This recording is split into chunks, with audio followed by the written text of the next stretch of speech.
प्रिय छात्र छात्राओं, सुप्रभात।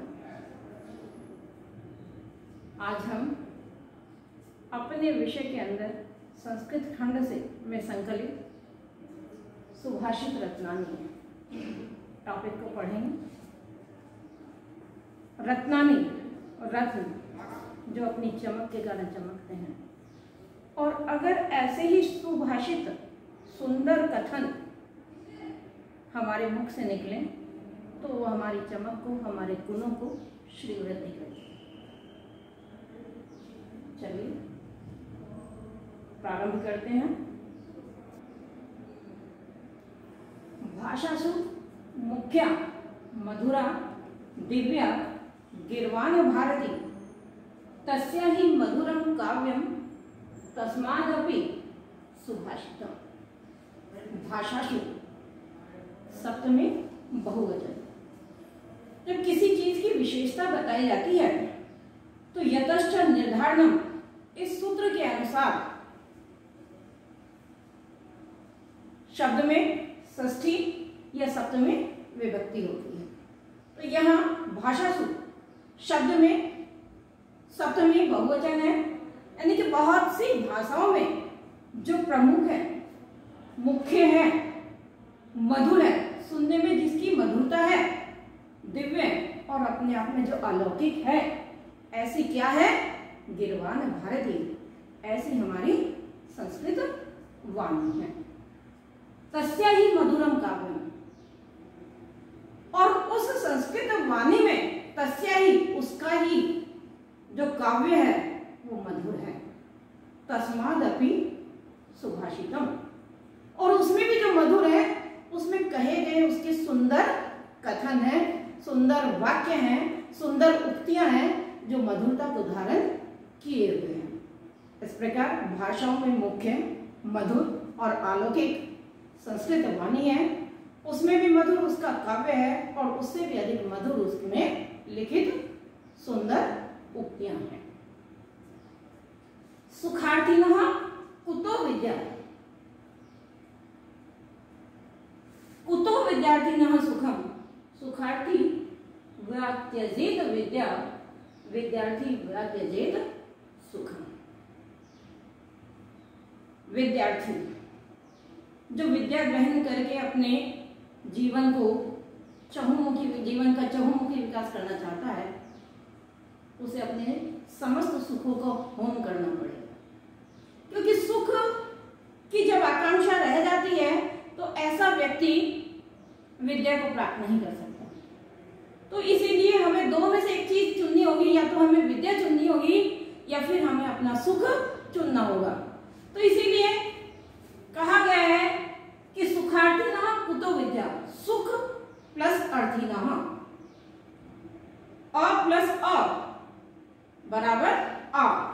सुख अर्थिनः, सुख चाहने वाले को, कुतो विद्या, विद्या कहाँ, कुतो विद्यार्थिनः सुखम, और विद्यार्थिनः विद्या चाहने वाले को, कुतो सुखम, सुख कहाँ।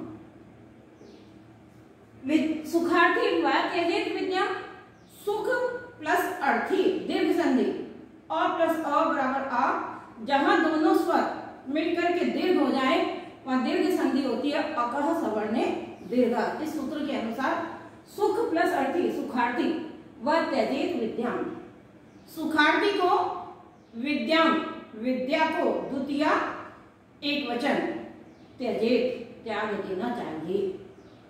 विद्यार्थी व्यत्यजेत सुखम, व अथवा विद्यार्थी को सुखम त्यजेत, सुख त्याग देना चाहिए। यह सलाह दी जा रही है, और सलाह देने के लिए हमेशा हम विधिलिंग लकार का प्रयोग करते हैं कि वो सलाह हमारा आगे समझने वाला माने या ना माने, लेकिन ये उसके हित में है। तो यहाँ पर विधिलिंग लकार का प्रयोग हुआ है, त्यज धातु है और प्रथम पुरुष एक वचन का ये शब्द है। सुख चाहने वाले को विद्या कहाँ और विद्या चाहने वाले को सुख कहाँ। सुख चाहने वाले को विद्या त्याग देनी चाहिए और विद्या चाहने वाले को सुख त्याग देना चाहिए। जल बिंदु निपातेन क्रमशः पूर्यते घटः। स हेतु सर्व विद्यानां धर्मस्य च धनस्य च। कि किसी भी चीज में हमें निरंतरता चाहिए। लगातार थोड़ा थोड़ा कार्य में हम करते हैं तो वो अपनी पूर्णता को प्राप्त हो जाता है। लेकिन अगर किसी कार्य को हमने प्रारंभ किया और उसे बीच में छोड़ दिया और फिर बाद में हम उसे पूरा करना चाहते हैं तो उसमें रुकावट आ जाती है, बाधा आ जाती है। तो घटा एक छोटा सा घड़ा है, उसमें लगातार जल की बूंद गिरती रहती है, निरंतरता से गिरती रहती है, तो एक समय आने पर वह जल का घड़ा पूर्ण हो जाता है, भर जाता है। स हेतु, और वही हेतु यानी कि कौन सा हेतु? निरंतरता का, लगातार किसी क्रिया को संपादन करने का, वही सर्व विद्या नाम समस्त विद्याओं का, धर्मस्य च धर्म का, धनस्य च और धन का हेतु कारण है। यानी कि थोड़ा थोड़ा पैसा अगर हम जमा करने चाहें तो एक समय में हमारे पास बहुत मात्रा में धन हो जाएगा। हम चाहें कि एक साथ हमारे पास धन आ जाए, ऐसा नहीं है। ऐसे ही पुण्य है, धर्म का कार्य है। निरंतर प्रतिदिन हम थोड़ा थोड़ा धर्म का अर्जन करते रहें तो एक पुण्य हमारे पास एकत्रित हो जाएगा।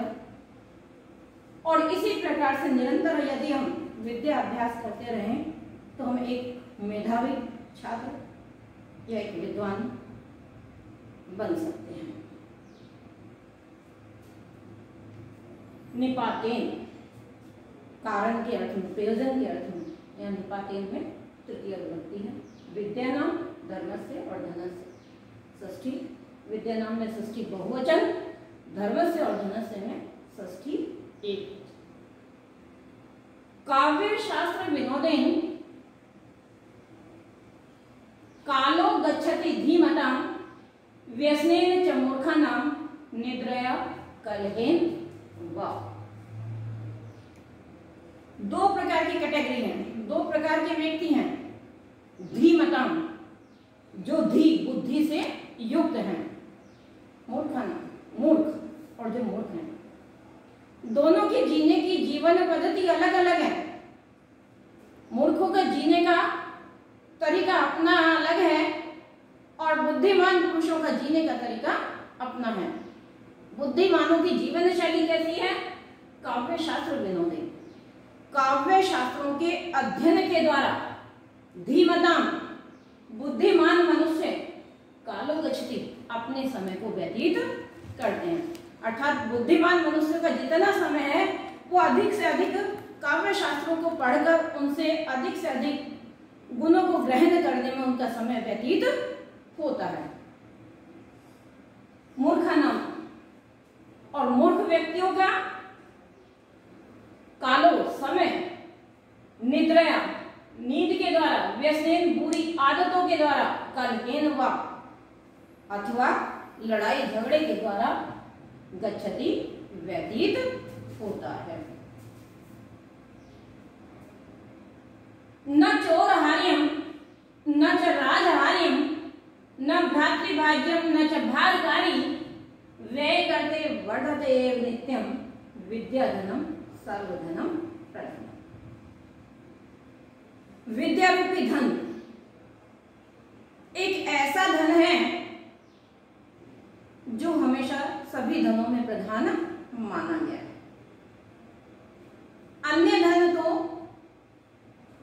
धनों का तो चोरी होने का डर होता है, खर्च होने पर समाप्त होने का डर होता है, और कहीं ले जाए तो वो भार स्वरूप भी होता है, क्योंकि उसे ले जाने के लिए 70 यत्न हमें करने पड़ते हैं। कहीं छिपा कर ले जाना पड़ता है, कहीं कुछ करना पड़ता है। लेकिन विद्या रूपी धन जिसको हमने ग्रहण कर लिया है उसमें किसी भी प्रकार का झंझट नहीं है।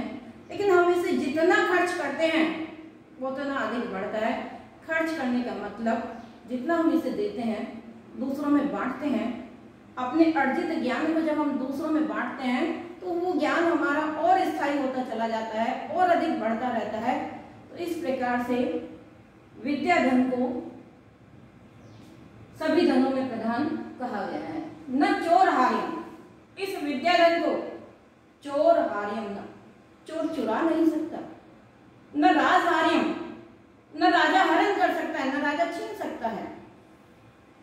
भ्रातृभाज्यम, जब भाइयों में धन का या जमीन का बंटवारा हो सकता है लेकिन विद्या रूपी धन का बंटवारा नहीं हो सकता। तो ये भाइयों में भी नहीं बांटा जा सकता, न चतम भागकारी और न ही ये भार स्वरूप है।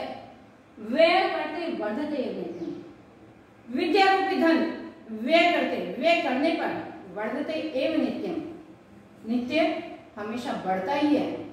विद्या धनम सर्वधनम प्रधानम, विद्या धन सभी धनों में प्रधान है।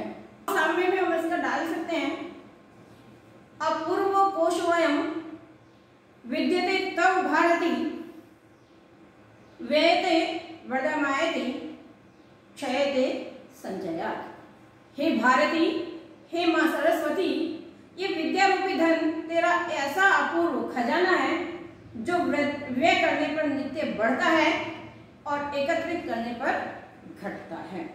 धन्यवाद।